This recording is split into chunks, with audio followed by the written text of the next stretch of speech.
Искам да видите какво направих, без да искам. На старата кола се щупена на майка ми. Аз нали си седя тук и просто си отварям и затварям и тъй. Тук не се постоеше. То беше малко щупено, примерно от тук или зад него. И без да искам го щупих. Ако учителят ми по физическо гледа това видео, вижте, спортувам. Аз съм мега най-силната. Просто вижте. И тук има един стар телефон, който... Ама той... Хора... What? Този телефон е сигурно... What? Този телефон... Скопчето е завършен тук, бе, хора. Не може да се махне. Не знаех, what the hell. Свършаме с мен.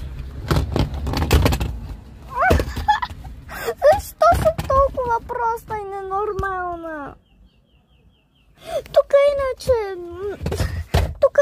си подпирах телефона, хора. Чакайте малко. И се опитам да го правя по някакъв начин, въпреки че... Чакайте. Добре ли е, бе?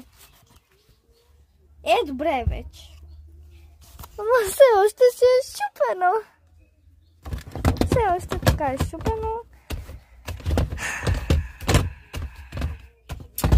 Кой луд човек може да си щупи това нещо на колата? Ма той и тя се е щупена. Гледайте тук вратата. Той не съм го направила аз. Баща ми личи шуми на ръцеха. Но това е много стара кола. И от миналата година е. Майка ми си имаше друга, но баща ми даде, в смисъл, върна на майка ми тази, която си имаше, и върна старата. Не знам защо, но искат да я оправят, защото вече идва лято и аз много искам да се возя, понеже капарило, Мерцедес. Ама хора! Не, човек! Не! Не знам, много съм тъпа, това вече го знам. Много. Ще го правя! Просто аз и се отварих. Хопа! Докато си гледам видеото, хоп! И накрая се щупи.